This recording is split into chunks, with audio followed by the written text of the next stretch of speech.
Alien Romulus is one of the most immersive science fiction films I've experienced this year. Despite having a budget of 80 million, it still managed to deliver a sense of immersion that could only be found in the earlier Alien films. So I'll be exploring 3 key technical aspects of its filmmaking that made it such a captivating experience for me.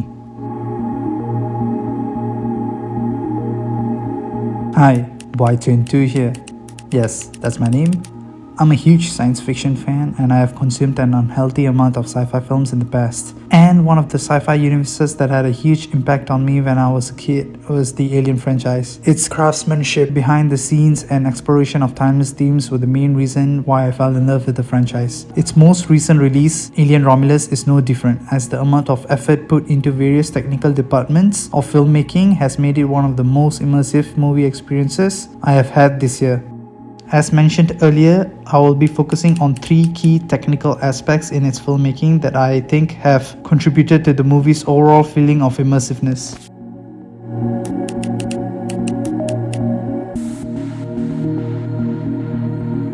Starting with the visual effects. Visual effects, or VFX for short, are crucial for sci-fi films, enabling filmmakers to tell stories with elements that practical effects or real-world filming can't achieve. Iconic examples include Avatar's stunning Pandora, Inception's mind-bending visuals, and Interstellar's amazing black hole Gargantua. Alien Romulus, on the other hand, while not revolutionary like these films, still excelled at the usage of visual effects, and it paved the way for some of the most beautiful shots in the Alien franchise and is reminiscent to some extent of Ridley Scott's prequels, as some of the visual effects shots from those films are beautiful as well. And I emphasized to some extent because of obvious reasons. For Alien Romulus, there were several VFX shots that mesmerized me. One of them was in a scene where the Cobalion 4 flies over the Jackson Star planet.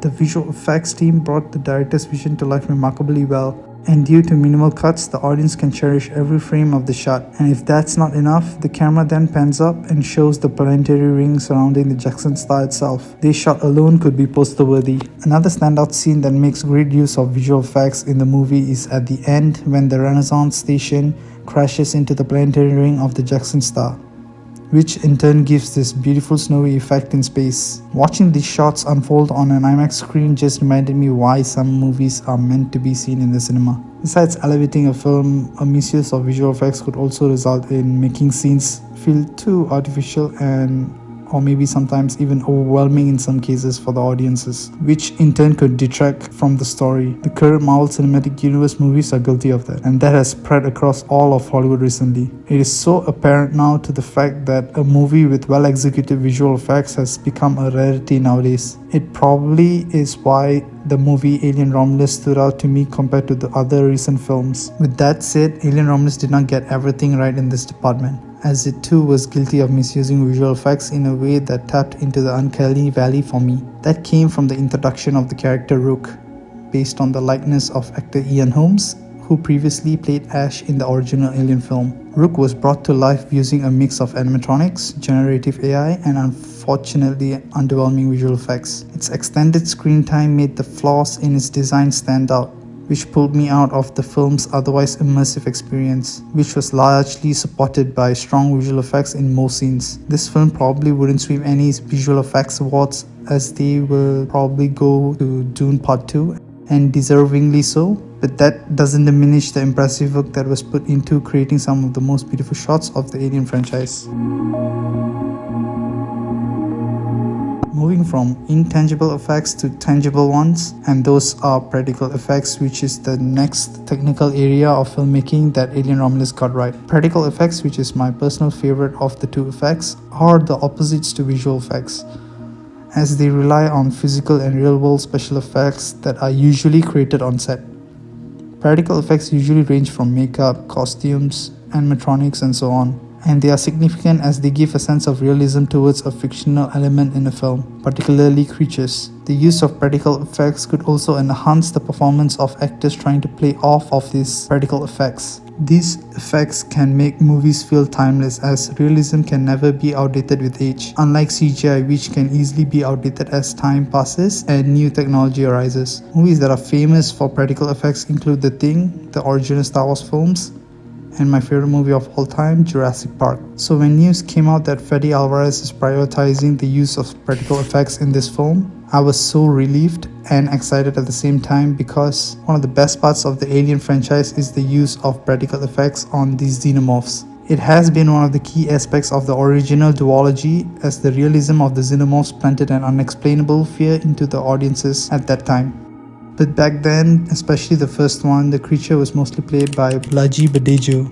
In the sequel, Aliens, however, there were more animatronics used. But unfortunately, as the franchise progressed, the reliance on CGI xenomorphs grew, and it came to a tipping point in Alien Covenant, where in this film, the alien creatures like neomorphs and protomorphs were created fully with visual effects, and it took the realism and amazing look of the creatures away. In Alien Romulus, thanks to the team behind the practical effects for prioritizing the use of animatronics and actors in suits, it managed to bring back the magic of earlier Alien films, and it made xenomorphs scary again. Besides xenomorphs benefiting from the use of practical effects, the facehuggers, the Navarro's chestburst scene, along with the cocoon of the xenomorph, all benefited from it. The usage of practical effects is almost a feast for the eyes of Alien fans, and this brought us back to the old ways of filmmaking. But the scene that benefited the most, in my opinion, from the usage of practical effects is in the last surprise act of the film, involving none other than the offspring. This could easily have been a fully CGI character, but it wasn't, thankfully, and I think it wouldn't be as effective as using practical effects like prosthetics and makeup on an actual actor.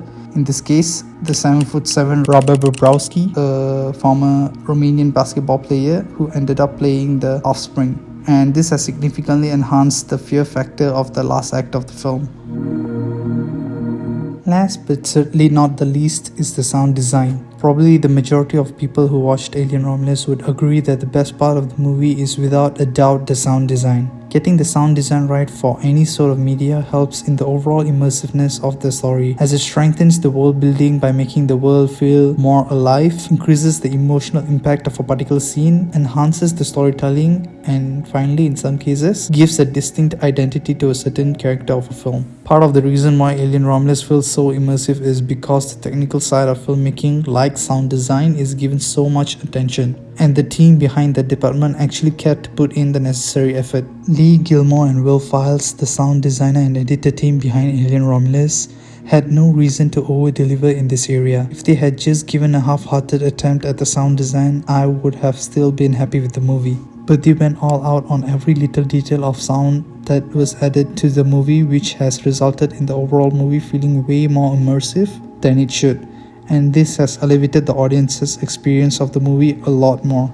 Gilmore previously worked on movies like The Batman, both Dune films, and Blade Runner 2049. While Files, on the other hand, also worked on movies like The Batman, for which he earned an Oscar nomination for, Dawn of the Planet of the Apes, and Star Wars The Force Awakens. So this team right here are full of experience, and they are in no short of talent as well, and every skill they could amass from those films have been put to the test in this film, and they have flourished tremendously. Not to mention that they both are huge alieners as well.